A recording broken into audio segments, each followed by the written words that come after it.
As soon as this episode ended, the first thing I thought in my head was manga. I need the manga. What chapter did this leave off at? You guys gotta tell me, because I am a sucker for romance. I've always been, and this romance is a pretty good romance. Episode 12, man, I loved it. I loved how they ended it, because instead of going with the typical, you know, leaving off at a kiss that never was, confessing, they actually left off with a lot of character development in the department of friendship. That's what I fucking love about this season finale. Because instead of, you know, maybe co-confessing or doing something like that in a cliche involving love, no, we see that their characters actually progressed in the love department. We saw that.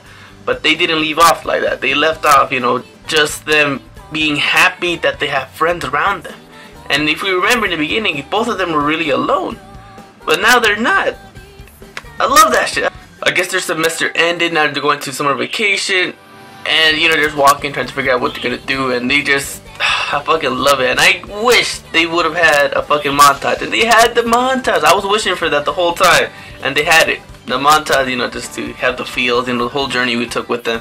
That was fucking awesome. And then both Go and Futaba were just reminiscing about the memories they've had. And them realizing, you know, we're not alone no more. We have friends. And I'm gonna take my time with this relationship. I'll work my way up. I'll get there. But right now, I'm just gonna appreciate with what I got. And that's my friend. I love it. Did I mention I love it? And then with this episode, man, we just see more of Go's development. Last week we left off with him crying, and he continues crying in this episode. He gets some comfort from Futaba. Go's kind of embarrassed that Futaba's gonna see him crying. So that's the whole reason of the hug. I thought it was actually hugging her, you know, cause he liked her. But at that moment, it wasn't for that.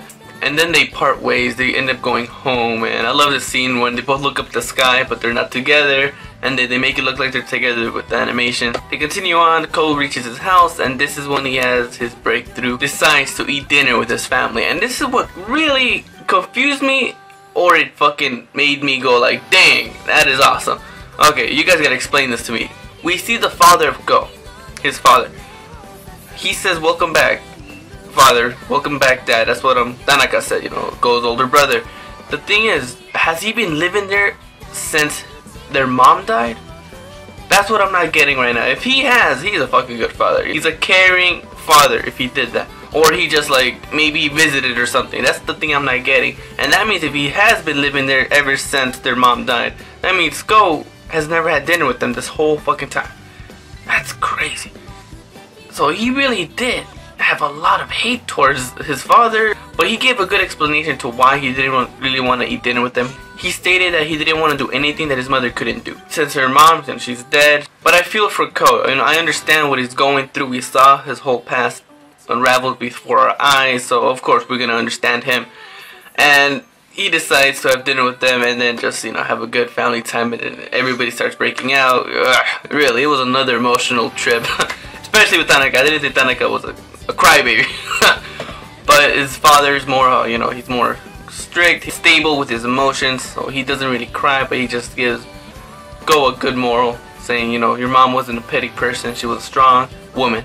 I'm just saying, because since we didn't really see him much of his in Go's flashback, when his mom was dying, his dad wasn't there. I always thought he was a shitty father, you know, he just left and ditched. But no, if he's been there ever this whole time, he's a good guy. And then the ending, again, man, the ending. They added funniness to this shit again. They always fucking do. Futaba is embarrassed. And then when Ko shows up, he's also embarrassed. And he plays with his fucking hair. And then Futaba's like, oh my god, that's so kawaii. And then it just ended off them meeting up after school to discuss their plans for summer. It was a beautiful way to end this. I like it. They did leave me wanting more, but it did end it just in case if there's not a season 2. It really did. The thing is, I wish they would have elaborated more on the relationship between Muro and Tanaka. I really wish they would have discussed more about their relationship. Would have been focused more on that part, but we didn't. We only got like a few screen time here and there. Nothing really developed between them. We really even got to see them together at all in the series. But I would have wished they would have, you know, elaborated more on that part, because we did see a lot of character development between a lot of characters. We saw Mary, Marita, Mary. I like calling her Marita. Her, Futaba, and Go, they got the most character development out of all of them. They get to see more of Aya than Maruwa, because with Aya, at least we see that he's a good friend. He's a trustworthy person. He is very, very stubborn at times, and he sticks up for his friends. Seriously, that scene when he said that to Tanaka about saying, if you're her, I'm gonna make you pay for this shit. Like, oh, he is the boy, man. He's the bro. He's always there. He has your back. That's the kind of friends you need, guys. That's the people you need around you. Fucking love that character. He has to end up with somebody by the end of the series. If he doesn't, I'm gonna be fucking pissed. I'll make you guys pay. But man, Muruo, she didn't get much enough screen time with Tanaka. I wish they would have done more with that. But other than that, man, it was a very great series. The soundtrack was beautiful, really. I loved how they fucking put that ending in the fucking anime while it was ending. Beautiful. We got to hear more of the song.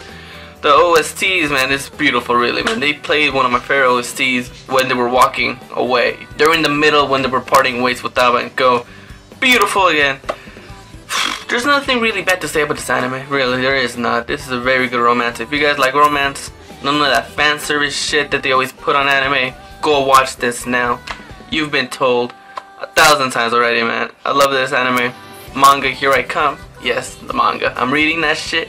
And let's pray for season 2, guys. Let's pray. Put our hands together. Hell, Jesus. But for now, guys, this will until we meet again, guys, for our hard ride. This has been Fullmatic. Thank you again, guys. Take care. Be safe. Have an awesome day. I always appreciate you guys. Subscribe for more anime stuff if you guys want to. Like if you enjoyed.